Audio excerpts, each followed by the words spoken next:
What's up, guys? Welcome to A Reseller's Life. My name is Chris. I go by Daily Refinement Online. Let's get straight into it. Today, I want to give you guys 4 things you can change to get back on track. Right now is sort of a lull in sales as people ramp up for Q4, and it's really important that everybody starts getting back on track and loading up their inventory to take advantage of the busiest time of the year. So the number one thing that's going to cause you to go off track is actually analysis by paralysis.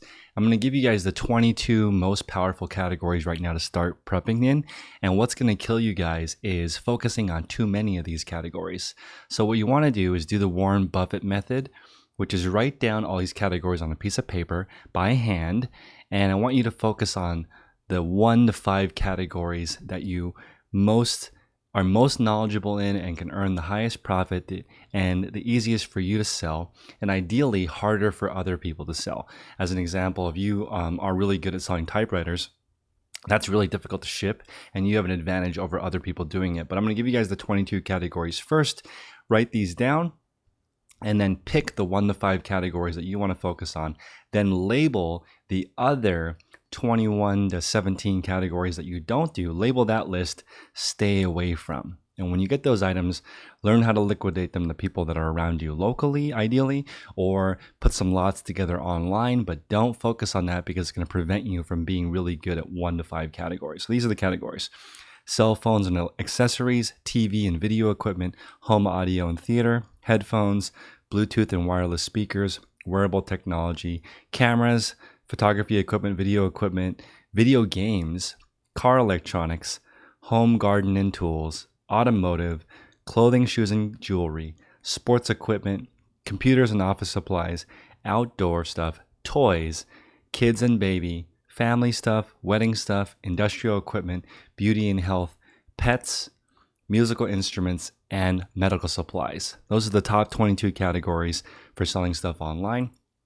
Pick 1 to 5 of those and then get rid of the rest, and literally tell yourself, I need to stay away from these because they're distracting me from getting really good at what I need to learn. Okay, number 2 is getting back on track has a lot to do with habits. So the first habit, of course, we always talk about listing, but what I want to do is tie that to some accountability. You want to get a friend or a family member to keep you on track with that. So personally, on my refrigerator, I was going to put it in the shower, but it's on the fridge because I go there more often. I write down how much profit I list each day. My wife's kind of a no-nonsense lady. She's not interested in how many listings I put up each day. She wants to know how much money goes into our bank account. So that's really important to her. That's a really visible place for me to keep track. If you wanted some ideas on calendars, all the supplies from this video are in the link below, bit.ly.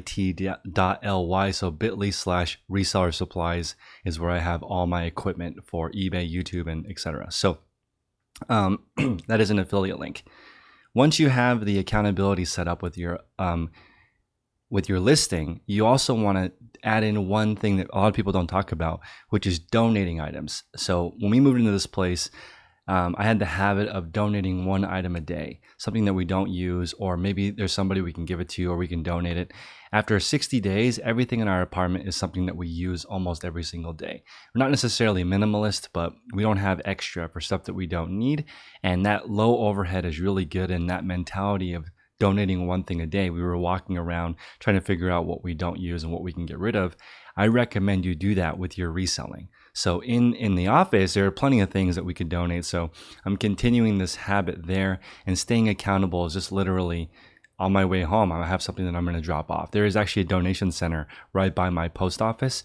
There's actually one in the parking lot just for clothing, shoes, and accessories, but I may be donating a hard good. So where I am, I'm in the habit of donating 1 item a day. I'm in the habit of posting how much profit I list each day on the refrigerator. For fitness, my buddy Prince and I do this DEXA scan once a year, which measures your body fat and also where is the fat distributed. Do you have any muscle imbalances? We're doing that once a year. It has the radiation equivalent of eating 4 bananas according to them, but I do think you should try to avoid these types of scans for the most part, unless you're really curious about improving your health. But you don't need to do it that often, but I do recommend you do it once to get an idea of how your body is distributed.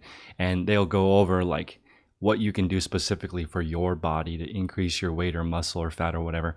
Prince and I do that once a year. We text back and forth talking about stretches or diet changes or whatever.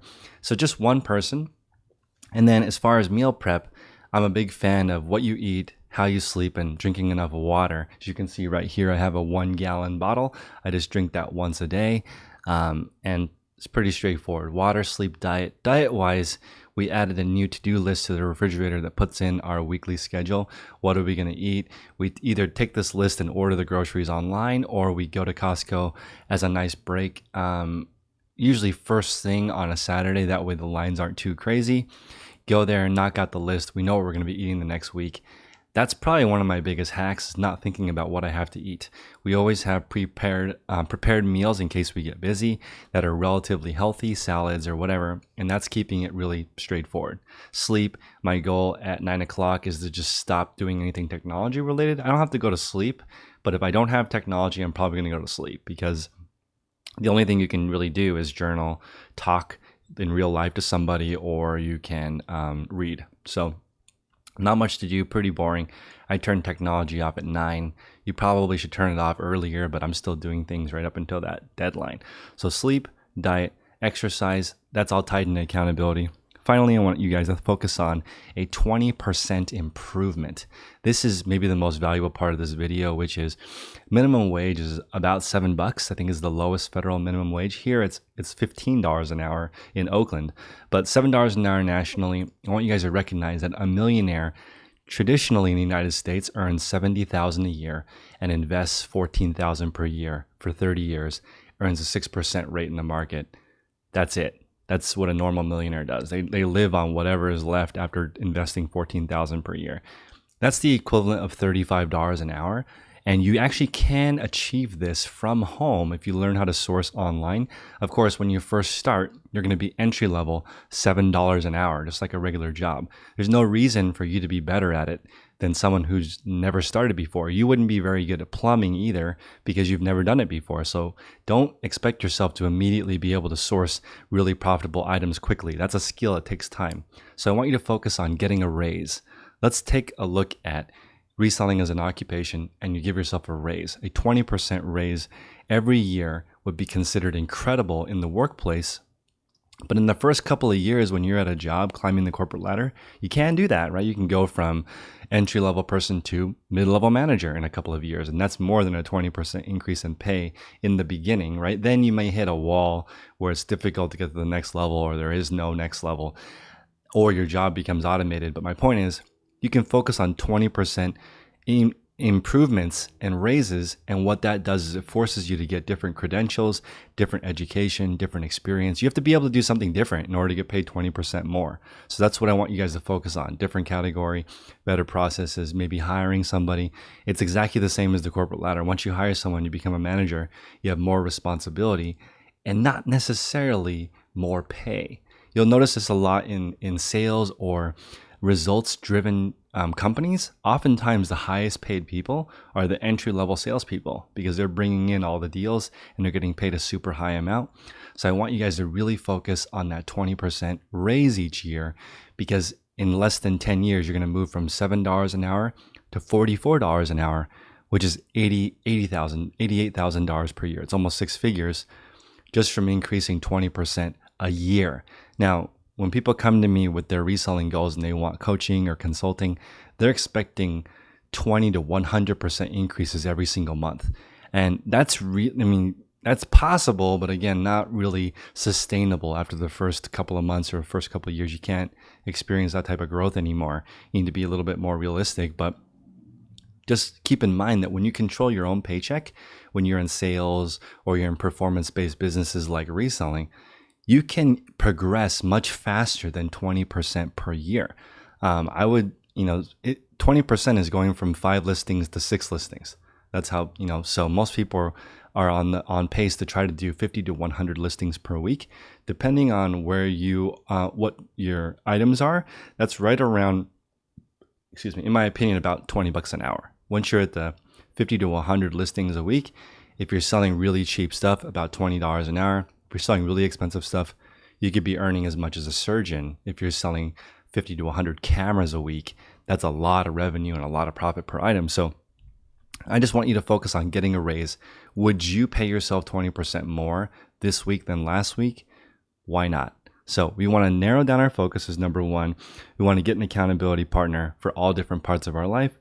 We want to add in getting a raise, and then we want to focus on the narrowing down all of our categories in the two lists that we need to do no matter what, and then the list of things, which is a much bigger list of things to stay away from. So hopefully you guys enjoyed this content. Please like, comment, and subscribe. This video is sponsored by my reseller field guide for $35. I show you everything that I know about reselling in a nice compact course. So that is available at dailyrefinement.teachable.com in the description below. You can use code YouTube to get half off. That makes it $35. That helps me continue this channel. I appreciate your guys' time. I'll see you guys on the next show. Take care.